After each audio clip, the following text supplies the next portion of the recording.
Okay, papunta na kami ngayon sa 7-Eleven para sa nag-trending ngayon sa TikTok na hotdog bun with free cup. Bumili kami ng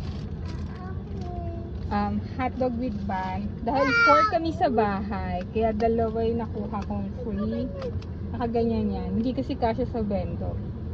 Isang City Cafe blind cups. So dalawa yung nakuha namin. Let's open it, Tia.